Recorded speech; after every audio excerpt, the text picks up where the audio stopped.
Salam ketemu lagi dengan saya terkait dengan perawatan jangka panjang. Jadi ini ada istilah lainnya untuk perawatan jangka panjang, ada long term care, ada continuum of care. Jadi itu adalah istilah yang sama untuk perawatan jangka panjang. Nah, barangkali Bapak hadirin semuanya, sebelum kita mulai, izinkan saya untuk berpantun sedikit ya, Ria ya, untuk menambah semangat daripada peserta untuk materi hari ini. Mohon dicakepnya ya, jangan lupa.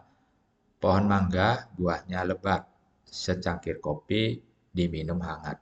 Selamat pagi para sahabat, semoga ceria penuh semangat. Oke, ya. Nah, jadi meskipun hari ini siang, meskipun sore, meskipun malam, kita harus tetap selamat pagi agar semangat. Nah, ternyata ada pantun lainnya. TV rusak, jangan dipukul, jaga. Nanti dia bisa mati. Karena semua sudah berkumpul, izinkan saya mulai presentasi. Nah, jadi untuk topik hari ini kita akan mulai terkait dengan outline-nya. Jadi hal-hal yang akan kita bahas di topik ini ada dasar hukum dan latar belakang.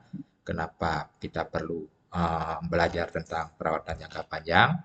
Kemudian apa itu perawatan jangka panjang, tujuan daripada perawatan jangka panjang, siapa sasaran dalam perawatan jangka panjang, untuk indikasi yang bisa kita berikan perawatan jangka panjang itu siapa saja, terus siapa yang bisa memberikan perawatan jangka panjang itu sendiri, serta sistem rujukan dalam perawatan jangka panjang itu seperti apa. Jadi ini adalah gambaran outline yang akan kita bahas pada topik hari ini.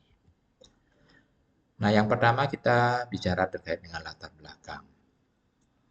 Nah, jadi lansia adalah orang yang memiliki umur di atas 60 tahun ke atas, di mana mereka itu jumlahnya semakin tahun semakin meningkat. Ya, seperti piramid yang kita pahami bahwa saat ini jumlah lansia itu uh, ada kuponya di bawah, tapi 2050 ke depan itu kurponya lansialah yang akan terbanyak komposisi penduduk di Indonesia.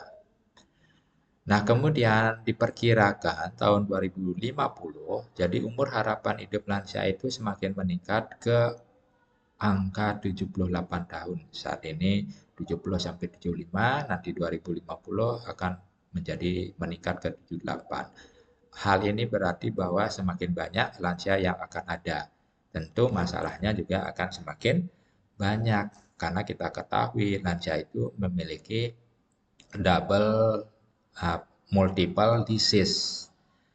Oleh karena itu, maka pergeseran penyakit yang dialami itu akan menyebabkan terjadinya burden, jadi beban, baik itu pada lansia itu sendiri, bagi keluarga, bagi masyarakat, dan bagi negara untuk memenuhi kesehatan-kesehatan yang dialami oleh lansia itu sendiri. Nah, pada tahun 2010, jadi rasio ketergantungan lansia itu angkanya 11,95%. Namun itu sudah meningkat di tahun 2018 ke 14,49%. Nah, barangkali hari ini tahun 2025 dan ke depan tentu ini akan mengalami peningkatan-peningkatan yang signifikan. Nah, dengan makin meningkatnya proporsi jumlah ketidakmampuan atau disabilitas yang dialami oleh lansia, tentu itu akan menyebabkan berbagai masalah-masalah yang muncul dan beban-beban yang semakin banyak. Apalagi pada situasi pandemi krisis kemarin saat COVID, masalah kesehatan lansia itu semakin banyak. Nah, kemudian latar belakang yang lain, hambatan daripada pelayanan yang diberikan kepada lansia itu cukup banyak. Misalnya ada hambatan di dalam fasilitas pelayanan kesehatan. Jadi misalnya ketika ada lansia yang berkunjung ke pusat pelayanan kesehatan ketika dia itu sudah mengalami disabilitas, dia tidak punya kursi roda, ternyata di fasilitas tidak disediakan kursi roda. Atau mungkin untuk menjangkau fasilitas kesehatan itu jadi memerlukan kursi roda, tetapi tidak ada akses jalan untuk ke polinya, tidak ada untuk kursi roda itu bisa ke sana. Jadi harus diangkat lagi, dibopong lagi, dipapah lagi, dan seterusnya. Nah, jadi itu juga menjadi hambatan. Kemudian hak-hak lansia juga banyak yang terabaikan. Misalnya ketika di pelayanan kesehatan tentunya memprioritaskan lansia, jadi lansia tidak perlu antre, tidak perlu menunggu. Ternyata di beberapa tempat itu juga tidak terfasilitasi, tetap melakukan antre. Ya, sehingga ada hal-hal yang memang menjadi concern kita untuk kita benahi ke depannya. Nah, selain masalah itu, jadi landasan hukum tentang perawatan jangka panjang di Indonesia juga sangat banyak sekali. Mulai dari undang-undang, jadi undang-undang itu banyak sekali, ada 13 undang-undang yang uh, mendukung daripada perawatan jangka panjang di Indonesia. Kemudian selain itu ada keputusan presiden, ada peraturan menteri, dan ada keputusan menteri juga. Nah, jadi ini cukup banyak hal-hal yang mendukung keperawatan jangka panjang secara hukum di Indonesia. Nah, kemudian masuk ke topik berikutnya, apa itu perawatan jangka panjang?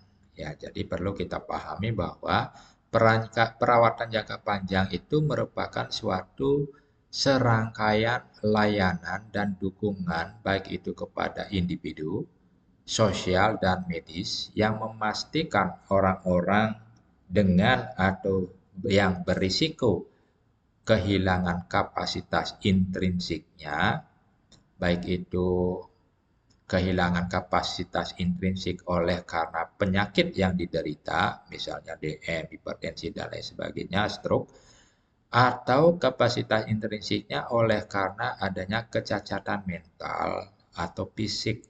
Misalnya dia disabilitas, jadi tidak lengkap kakinya, kemudian tangannya sehingga ada keterbatasan, atau karena memang dia ada gangguan mental psikososialnya, psikologisnya, begitu ODGJ, kemudian autis dan lain sebagainya. Nah, hal itu yang menyebabkan kapasitas intrinsiknya menurun. Nah, jadi itu orang-orang yang perlu mendapatkan perawatan jangka panjang. Nah, apa tujuannya? Jadi tujuannya untuk mempertahankan tingkat kemampuan fungsionalnya sesuai dengan hak-hak dasar dan martabat kemanusiaannya. Nah, jadi ini adalah definisi daripada perawatan jangka panjang menurut WHO tahun 2022. Jadi intinya di sini adalah adanya kehilangan penurunan kapasitas intrinsik. Jadi itu adalah kata kunci perawatan jangka panjang. Nah, berikutnya apa tujuan perawatan jangka panjang itu sendiri? Jadi, yang pertama tujuannya adalah untuk meningkatkan kualitas hidup. Nah, jadi itu adalah tujuan perawatan jangka panjang pertama. Jadi diharapkan kualitas hidup itu bisa meningkat. Nah, jadi untuk bisa meningkatkan pelayanan kualitas hidup ini tentu bisa dengan cara memberikan pelayanan serta memperhatikan aspek-aspek fisik, emosional, sosial, dan spiritual daripada kehidupan pasien. Jadi kalau kita selalu memperhatikan kondisi fisik, emosional, sosial, spiritual pasien, maka kualitas hidup daripada pasien itu saya rasa akan semakin baik karena kita memberikan pelayanan yang komprehensif. Nah, itu tujuan pertama. Tujuan kedua adalah untuk bisa mendukung kemandirian. Jadi kemandirian daripada pasien yang membutuhkan perawatan jangka panjang itu harus kita bisa berikan dengan cara ya jadi melakukan rehabilitasi, kemudian melakukan pelatihan-pelatihan terkait dengan keterampilan-keterampilan yang bisa kita berikan kepada pasien untuk bisa dia lakukan sampai syukur-syukur bisa dilakukan secara mandiri ya. Dan kemudian melalui strategi perawatan yang baik yang memungkinkan pasien itu bisa menjalani kehidupan sehari-hari secara mandiri. Jadi selalu kita akan latih, kita akan dorong, kita akan bantu agar pasien yang membutuhkan perawatan jangka panjang itu bisa mandiri seoptimal mungkin. Jadi itu tujuan yang kedua. Nah, berikutnya tujuan ketiga adalah mengelola kondisi kesehatan daripada pasien yang sifatnya kronis. Jadi ketika misalnya pasien yang membutuhkan perawatan jangka panjang itu memiliki penyakit kronis, yang kita harapkan adalah terhindar dari komplikasi akibat dari penyakit kronis itu sendiri. Ya, dengan cara bagaimana kita mengontrol gejala yang muncul, kemudian memberikan dukungan perawatan jangka panjang agar tidak terjadi komplikasi tersebut. Sehingga tujuannya ini adalah bagaimana kita mengelola kondisi kesehatan daripada pasien.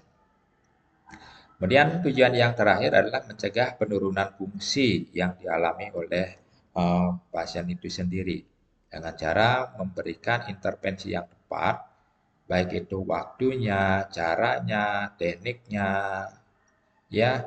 Nah, sehingga program-program yang kita lakukan secara rehabilitasi, baik itu rehabilitasi secara fisioterapi maupun pemberian terapi okupasional, terapi kerja, terapi aktivitas itu bisa berjalan dengan baik sehingga penurunan fungsi itu bisa dicegah.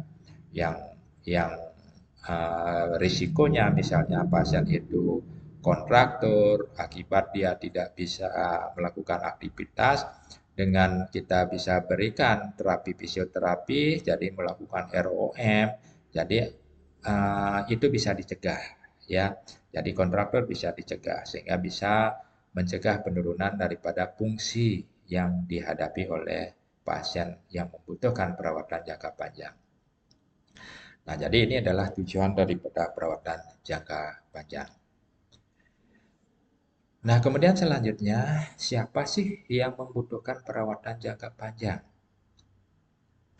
Jadi, semua orang membutuhkan perawatan jangka panjang, ya terutama misalnya di sini adalah orang-orang yang mengalami atau berisiko mengalami hilangnya kapasitas intrinsik dan berkurangnya kemampuan fungsional secara signifikan akibat penyakit dan kecacatan mental maupun fisik.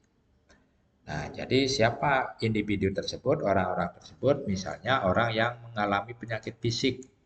Misalnya ada orang yang penyakit stroke, kemudian DM, hipertensi, sehingga tidak bisa melakukan aktivitas, terbatas aktivitasnya, maka itu sangat membutuhkan perawatan jangka panjang. Dan apalagi misalnya orang yang mengalami disabilitas, kecacatan secara fisik, misalnya cacat dalam hal ekstremitas bawah, ya, sehingga tidak bisa melakukan aktivitas sehari-harinya dengan baik, maka mereka sangat membutuhkan perawatan jangka panjang. Ataupun orang-orang atau individu yang mengalami gangguan mental, psikososial, psikologisnya, ya misalnya ODGJ atau misalnya orang dengan autis. Jadi itu sangat membutuhkan perawatan jangka panjang secara individu. Nah, kemudian semua orang-orang dari segala usia, terutama orang-orang yang memiliki usia lebih dari 60 tahun atau lansia, itu akan lebih besar peluangnya untuk membutuhkan perawatan jangka panjang. Nah, semua usia ini misalnya pada anak-anak. Jadi ada gangguan mental seperti autis, ya. Nah, kemudian ada kecacatan, ya, disabilitas. Jadi mereka pasti membutuhkan perawatan jangka panjang. Atau pada dewasa yang mengalami kecacatan baik secara bawaan maupun traumatis, kecelakaan, jatuh dan seterusnya sehingga dia bisa cacat dan tidak bisa melakukan aktivitas sehari-hari dengan baik, maka mereka perlu mendapatkan perawatan jangka panjang. Nah, terutama di sini lansia, karena kita ketahui lansia itu memiliki berbagai macam penyakit, jadi multi disease. Sehingga penyakit-penyakit itu yang membuat daripada lansia itu mengalami penurunan kapasitas intrinsiknya. Sehingga mereka sangat membutuhkan perawatan jangka panjang. Nah, kemudian selain itu, setiap individu ya, bila mereka itu hidup sendirian ya, atau mereka yang memiliki status kesehatan yang rendah serta sosial ekonominya rendah, maka itu sangat membutuhkan perawatan jangka panjang. Misalnya, baik itu laki maupun perempuan yang hidup sendiri tidak ada pengasuh di tempat tersebut, di rumahnya, maka mereka sangat memerlukan perawatan jangka panjang. Baik itu pengasuh dari sektor informal maupun nanti sektor formal dari tenaga profesional. Nah, jadi orang-orang seperti inilah yang membutuhkan perawatan jangka panjang. Sehingga perawatan jangka panjang ini bisa dilakukan pada setiap usia, tergantung mereka mengalami masalah penurunan kapasitas intrinsik seperti apa. Sehingga mereka perlu perawatan jangka panjang. Nah, ada beberapa risiko yang menyebabkan lansia itu mengalami penurunan kapasitas intrinsiknya. Oleh karena dia mengalami penyakit kronis, karena degeneratifnya, misalnya asma, kanker, DM, stroke, dan lain sebagainya, sehingga kapasitas intrinsiknya menurun, sehingga perlu untuk perawatan jangka panjang. Jadi, lansia yang seperti ini pasti berisiko menurun kapasitas intrinsiknya. Atau lansia yang mengalami masalah sindrom geriatrik, karena setiap lansia itu pasti ada proses menuanya, sehingga semua fungsi organnya menurun yang menyebabkan ada gangguan-gangguan kesehatan atau sindrom geriatrik yang sering kita jumpai. Sindrom geriatrik itu sering kita istilahkan dengan I. Ada 14 I. Jadi misalnya dia itu masalah fisik, ya terkait dengan inkontinensia, infeksi, dan sebagainya, masalah mental, masalah sosial, maupun spiritual. Nah, jadi ini lansia sangat berisiko mengalami penurunan kapasitas intrinsik sehingga dia adalah sasaran yang paling sangat berisiko membutuhkan perawatan jangka panjang. Nah, bagaimana cara kita untuk menentukan bahwa seseorang itu membutuhkan perawatan jangka panjang atau tidak? Maka ada beberapa instrumen, kuesioner, alat ukur yang kita gunakan untuk mengukur daripada seseorang itu mengalami penurunan kapasitas intrinsik atau tidak. Misalnya yang pertama ada instrumen ADL, aktivitas hidup sehari-hari. Nah, jadi ini tujuannya adalah untuk bisa menentukan kemampuan aktivitas dasar yang dimiliki oleh seseorang. Misalnya kemampuan dasar aktivitas seperti makan, mandi, berpakaian, toilet, menjaga kontinensia dan berpindah dari satu tempat ke tempat lainnya. Jadi itu adalah kemampuan dasar, aktivitas dasar yang diukur untuk ADL-nya. Nah, kemudian yang kedua ada instrumen IADL, jadi instrumen kehidupan sehari-hari. Ya, jadi hal-hal yang diukur itu adalah bagaimana seseorang itu melakukan pekerjaan rumah tangganya dengan baik. Seperti misalnya memasak, mencuci pakaian, belanja, menyiapkan dan minum obat, menggunakan telepon, mengelola uang, dan berpindah ke luar rumah. Jadi itu adalah aktivitas instrumen kehidupan sehari-hari yang diukur. Ya, untuk menentukan bahwa klien kita itu membutuhkan perawatan jangka panjang atau tidak. Nah, berikutnya indikasi daripada siapa sih lansia yang perlu mendapatkan perawatan jangka panjang. Ketika kita mengukur dengan instrumen ADL maupun IADL, nah jadi hasilnya kita lihat ketika pengukuran ADL itu ada lansia mengalami ketergantungan sedang dan berat, itu hasilnya, maka itu wajib untuk bisa diberikan perawatan jangka panjang. Jadi ADL ini diukur melalui indeks Bartel. Nah, kemudian berikutnya ketika instrumen aktivitas daily living kehidupan sehari-hari ini dilakukan pengkajian dan ditemukan bahwa lansia itu mengalami keterbatasan dalam melakukan aktivitas sehari-hari, ada keterbatasan daripada lansia itu, maka dia membutuhkan perawatan jangka panjang. Nah, kemudian yang lainnya yang mengindikasikan seseorang itu mendapatkan perawatan jangka panjang adalah orang yang mengalami berbagai penyakit berat, termasuk diantaranya penyakit stroke, demensia, depresi berat, penyakit gangguan psikologis jiwa, kemudian pasca jatuh yang menyebabkan disabilitas, ya, atau orang-orang yang mengalami multiple disease, memiliki penyakit lebih dari satu penyakit yang diistilahkan sindrom geriatri. Maka mereka sangat diindikasikan membutuhkan perawatan jangka panjang. Kemudian yang lainnya adalah orang yang mengalami gangguan yang sedang dan berat dalam lingkup sindrom geriatri. Ya, jadi ketika lansia itu mengalami sindrom geriatrik, beberapa masalah instabilitas, imobilisasi, inkontinensia, dan seterusnya, maka lansia itu sangat diindikasikan untuk bisa mendapatkan perawatan jangka panjang.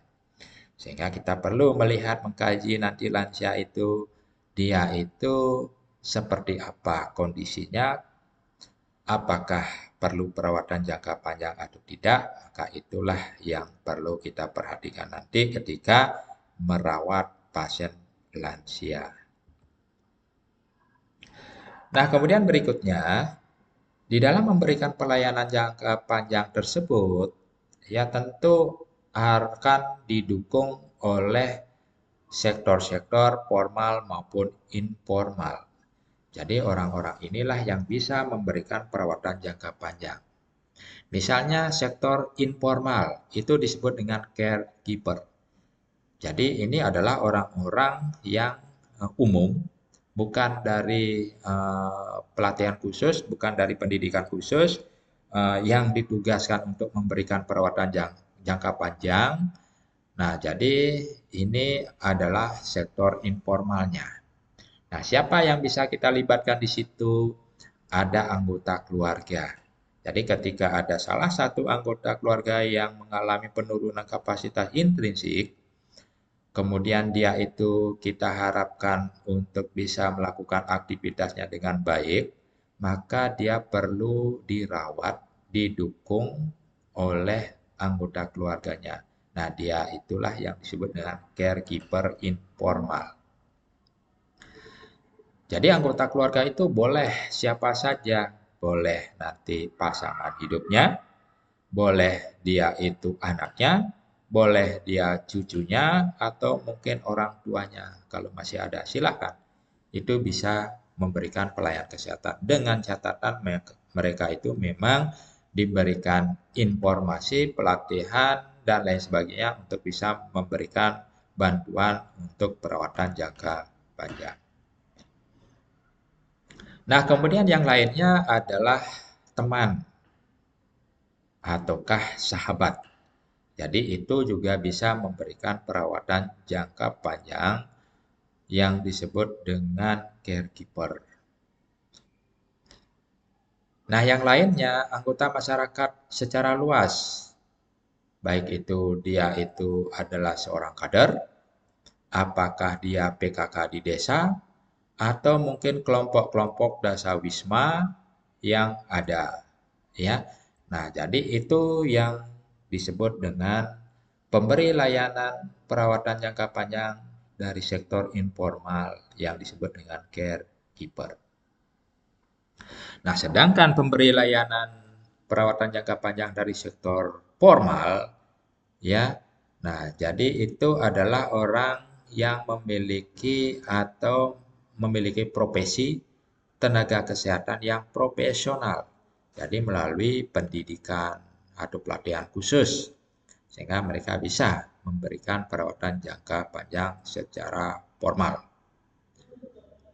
Nah, perawatan jangka panjang itu basis pelaksanaannya bisa di rumah untuk memberikan perawatan jangka panjang, bisa basisnya di komunitas atau institusi, apakah itu panti, apakah di organisasi lembaga sosial masyarakat, ataukah di fasilitas keagamaan, misalnya pesantren, peseraman, dan lain sebagainya. Ketika itu ada uh, orang yang memerlukan perawatan jangka panjang, itu bisa dikelola di komunitas tersebut.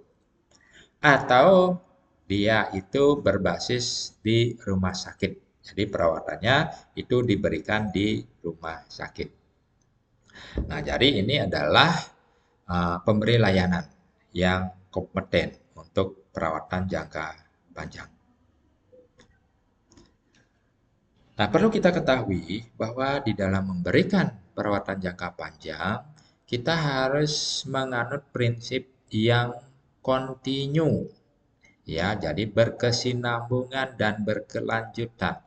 Tidak bisa kita memberikan perawatan jangka panjang 1 bulan pertama, kemudian diputus, tidak dilakukan lagi. Jadi prinsipnya di sini perawatan jangka panjang itu harus berkelanjutan, berkontinus. Ya, tidak boleh putus sampai pasien itu, lansia itu bisa memenuhi kapasitas intrinsiknya secara mandiri. Jadi ketika misalnya dia ada kapasitas intrinsiknya tidak bisa berpindah, kemudian tidak bisa makan. Jadi kita berikan perawatan jangka panjang, kita latih, kita bina, itu sampai dia bisa mandiri berpindah secara mandiri, atau dia bisa makan secara mandiri. Nah, itu baru bisa dikatakan kita cukup di dalam memberikan perawatan jangka panjang. Ya, nah, jadi itu prinsipnya, continuous. Jadi prinsip yang lain itu basis pelayanannya ada 2, bisa di komunitas, bisa di rumah sakit. Jadi itu settingannya.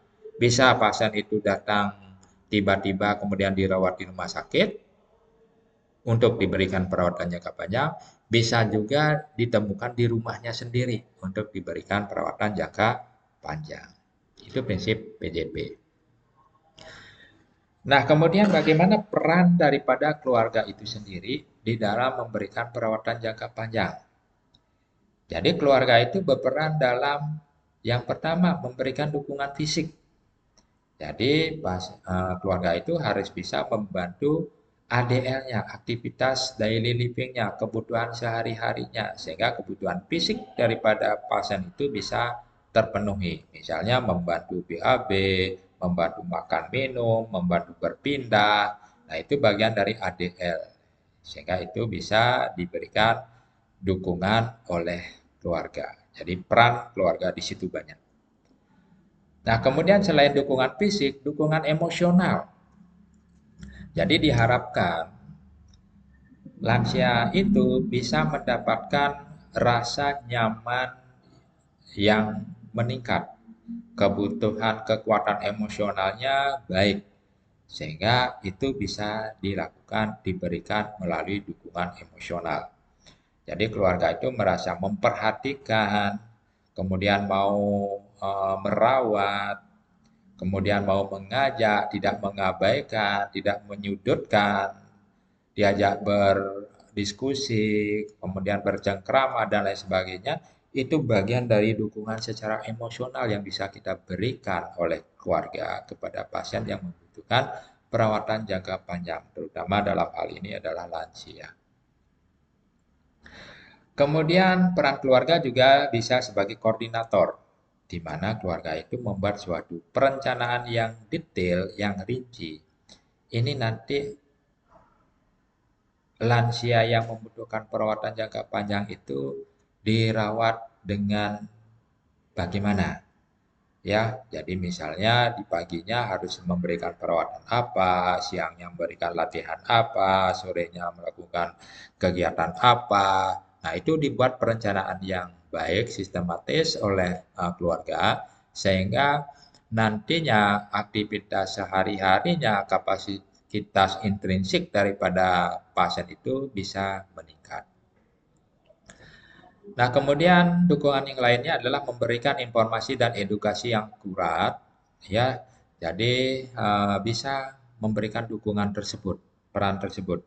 Jadi ketika merawat lansia dengan penurunan kapasitas intrinsik, nah jadi kita cari informasi gimana cara merawatnya, bagi apa yang boleh dilakukan, apa yang tidak boleh dilakukan, makanan apa yang bisa dimakan, makanan apa yang tidak, dietnya apa, terus kontrol obatnya kapan. Nah, jadi semua itu kita berikan dukungan secara informasi dan edukasi kepada pasien lansia kita yang perlu mendapatkan perawatan jangka panjang. Kemudian peran lainnya adalah dukungan finansial, ya tentu. Dalam perawatan jangka panjang ini membutuhkan dana, membutuhkan fasilitas, membutuhkan alat. Ya, jadi itu keluarga itu berperan di situ. Jadi ketika misalnya keluarga itu perlu latihan untuk berpindah, jadi harus ada kursi roda, maka secara finansial keluarga itu harus bisa memberikan dukungan tersebut. Ya. Kemudian keluarga itu berperan sebagai pengambil keputusan. Jadi apapun keputusan yang akan diambil untuk perawatan jangka panjang bagi lansia itu harus diambil berdasarkan atas musyawarah mufakat dengan anggota keluarga yang lain. Sehingga pasien itu bisa dirawat dengan baik. Jadi tidak hanya didiamkan gara-gara tidak bisa mengambil keputusan ya dengan keluarga yang lainnya. Nah, yang paling penting di sini adalah perannya adalah pelaksana tugas. Jadi ketika misalnya ada anggota keluarga yang mengalami penurunan intrinsik, kemudian dia tidak bisa aktivitas, nah disinilah tugas keluarga untuk membantu beraktivitas, ya untuk melatih, untuk mengajarkan, ya daripada pasien itu untuk beraktivitas. Nah, jadi inilah peran pelaksana tugas untuk memberikan perawatan jangka panjang ya bagi pasien. Jadi di situ adalah perannya sektor informal sebagai caregiver. Nah, apa tantangan yang perlu kita antisipasi di dalam memberikan perawatan jangka panjang?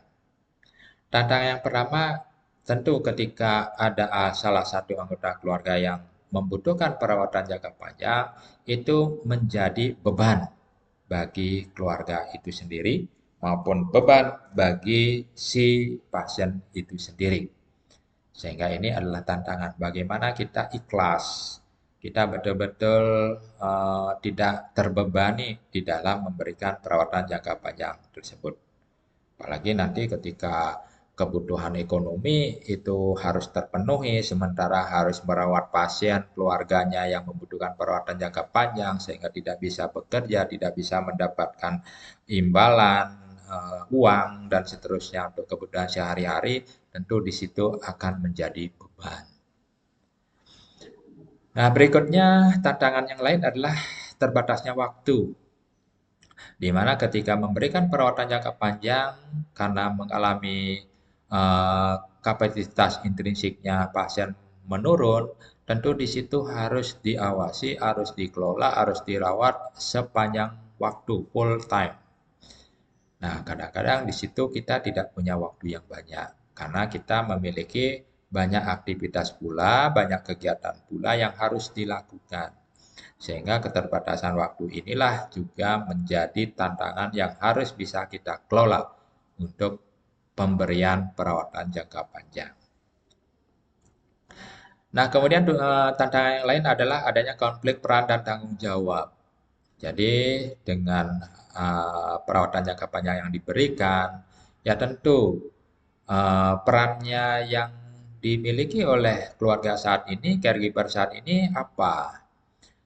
Sehingga tanggung jawabnya juga seperti apa. Jadi ketika ini tidak berjalan dengan baik, yang seharusnya dia itu perannya sebagai anak, itu misalnya, kemudian tanggung jawabnya adalah untuk bisa memenuhi kebutuhan orang tuanya. Ketika itu tidak bisa dilakukan, maka di sini akan menjadi konflik, ya, karena harus memberikan perawatan jangka panjang pada anggota keluarga yang lainnya, sehingga peran ini tidak bisa sepenuhnya dijalankan, sehingga akan menjadi konflik, ya, terkait dengan peran maupun tanggung jawab di keluarga itu sendiri.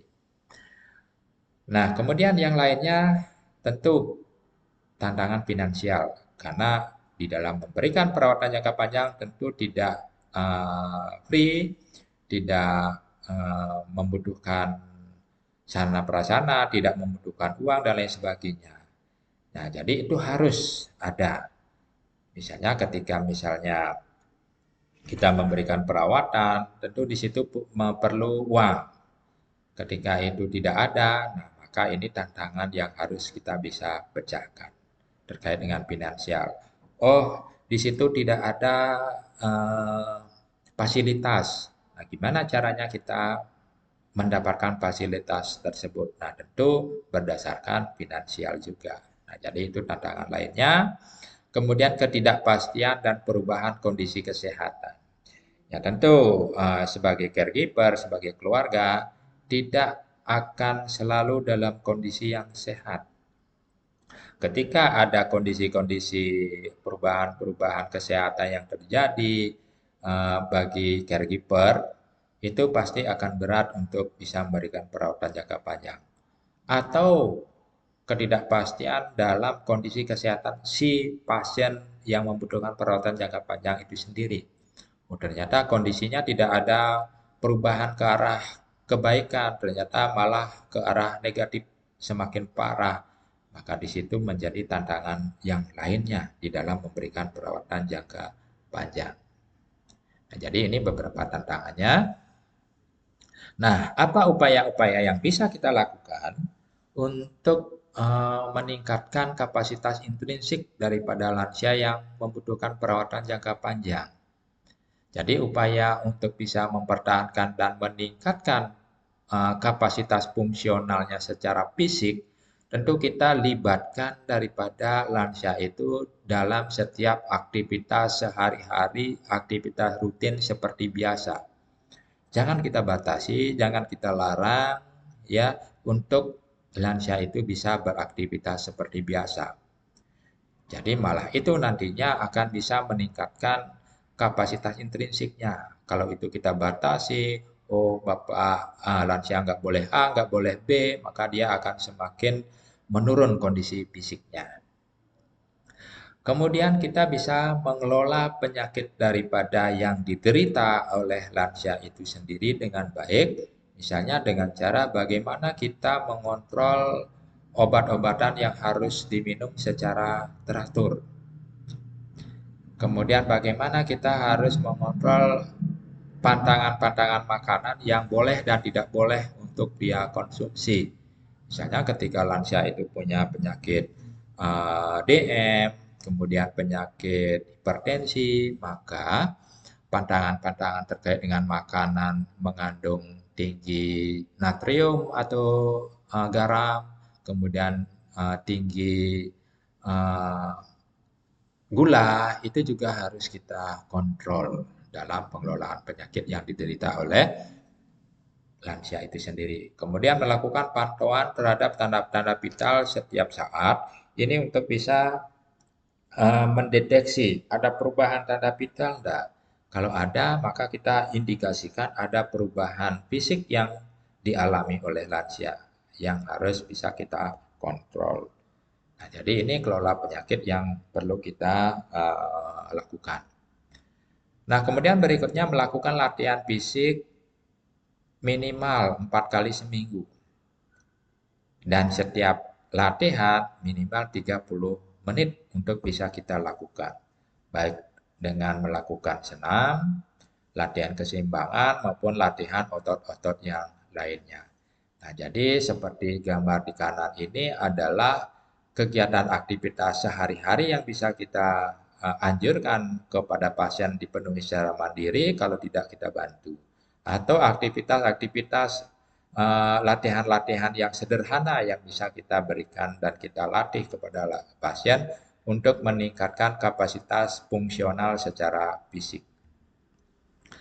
Kemudian yang lainnya, jangan membatasi kesenangan hobi daripada lansia itu sendiri. Kalau lansia itu suka berkebun, suka memasak, membaca, membuat kerajinan, itu kita dorong sehingga mereka mampu untuk melakukan aktivitas fisiknya dengan mandiri. Karena dia merasa senang, meskipun dalam kondisi yang kurang fit, dia tetap melakukan aktivitas fisiknya karena memang itu hobi yang dia miliki. Jadi itu kita dorong terus. Kemudian aktivitas-aktivitas sifatnya online, misalnya untuk apa namanya senam, itu bisa kita berikan nonton TV untuk mengikuti kegiatan di TV tersebut. Latihannya seperti apa, peregangan seperti apa, itu bisa dia lakukan sehingga aktivitas fisik juga bisa berjalan. Atau dengan bermain game-game yang sifatnya aktif dan interaktif ya dengan keluarga kah ataukah dengan lansia yang lain itu bermain game. Itu juga bisa kita lakukan untuk meningkatkan kapasitas fungsional secara fisik. Nah, sedangkan untuk meningkatkan kapasitas fungsional secara mental ya, jadi ada hal-hal yang bisa kita lakukan oleh keluarga kepada lansia itu sendiri. Misalnya melakukan aktivitas senam bersama. Ya, contohnya makan bersama dengan lansia, ibadah bersama, menonton TV bersama, diskusi di situ. Nah, itu juga bisa meningkatkan fungsional terkait dengan kapasitas mental daripada lansia tersebut. Nah, kemudian memberikan informasi-informasi kepada pasien pada lansia itu adalah informasi-informasi yang sifatnya fakta. Jangan membiarkan informasi yang sifatnya hoax, jadi yang tidak benar itu diterima oleh lansia sehingga dia akan semakin mengalami masalah mental. Ya, jadi misalnya saat ini kan berita terkait dengan bunuh diri, banyak yang bunuh diri dan lain sebagainya. Nah, itu didengar oleh si lansia, maka mentalnya juga mungkin akan bisa terpengaruh. Kemudian kegiatan lainnya adalah tetap bisa berinteraksi, berhubungan dengan anggota keluarga yang lain, meskipun anggota keluarga yang lain itu jaraknya jauh. Misalnya anak daripada lansia itu ada di luar kota. Upayakan untuk bisa difasilitasi dengan cara berinteraksi apakah dengan video call ya dengan si anak sehingga kebutuhan daripada kesehatan mental itu bisa terjaga. Jadi tidak merasa sedih, khawatir, dan lain sebagainya dengan anak mereka yang jauh. Nah, jadi ini adalah kegiatan untuk bisa meningkatkan kapasitas fungsional dari sisi mental. Nah, kemudian bagaimana sistem rujukan yang bisa kita kuatkan, bisa kita dorong ketika kita mendapatkan pasien dengan indikasi memerlukan perawatan jangka panjang. Jadi ketika kita kaji ya di masyarakat, basisnya masyarakat, apakah itu ada di keluarga, apakah basisnya itu ada di panti, apakah ada di pusat keagamaan, misalnya di pesantren ataukah misal di peseraman. Nah, itu ketika kita kaji, kita temukan di situ ada lansia yang membutuhkan perawatan jangka panjang, ya, tentu kita arahkan yang pertama basis masyarakat itu ke ke puskesmas. Nah, jadi ketika itu dilakukan penanganan dan tidak mampu, maka kita bisa naikkan dia ke basisnya rumah sakit. Kita bawa apakah ke poliklinik, ke ruang perawatan akut kah, atau ruang perawatan kronik, ataukah ke daycare kah, ya itu bisa kita lakukan yang berbasis rumah sakit. Atau sebaliknya, setelah dirawat di rumah sakit, itu dikembalikan ke komunitas untuk diberikan perawatan jangka panjang. Nah, itu Bapak yang bisa saya sampaikan. Nah, ini beberapa kegiatan yang bisa mendukung perawatan jangka panjang. Jadi ini basisnya di komunitas. Jadi ada di panti. Jadi ketika misalnya ada lansia yang imobilisasi, tidak bisa beraktivitas oleh karena adanya disabilitas, jadi itu bisa kita bantu untuk memenuhi kebutuhan sehari-harinya, untuk meningkatkan kapasitas intrinsiknya dalam aktivitas sehari-hari. Atau misalnya ada yang di tengah ini, ketika ada perawatan jangka panjang yang membutuhkan daripada prostetik atau alat-alat palsu, ya, jadi kaki palsu, kemudian tangan palsu. Nah, jadi itu bisa kita kelola melalui perawatan jangka panjang. Jadi di sini kita melakukan kegiatan di mana kita merawat eh, calon daripada orang yang akan mendapatkan kaki palsu atau tangan palsu. Jadi itu kita rawat secara kontinus, bagaimana kita mengajarkan nanti cara penggunaannya, merawat lukanya yang telah diamputasi dan lain sebagainya sampai dia siap menggunakan kaki palsu. Kemudian kita latih sampai siap dia mandiri di dalam menggunakan alat-alat ini. Jadi ini adalah bagian dari perawatan jangka panjang yang kita berikan. Nah, ini beberapa sumber yang bisa kita gunakan rujukan selain WHO, ya. Jadi ada di Indonesia dari BKKBN perawatan jangka panjang, kemudian dari Dinas Kesehatan pedoman puskesmas dalam perawatan jangka panjang, atau dari kita di ITKes ada buku referensi perawatan jangka panjang. Ini beberapa sumber yang bisa kita pakai. Nah, yang terakhir ya jadi menutup topik materi hari ini, jadi pergi ke hutan berburu angsa cakep. Sekali tembak langsung dapat. Cukup sekian presentasi saya. Semoga bisa dan bermanfaat.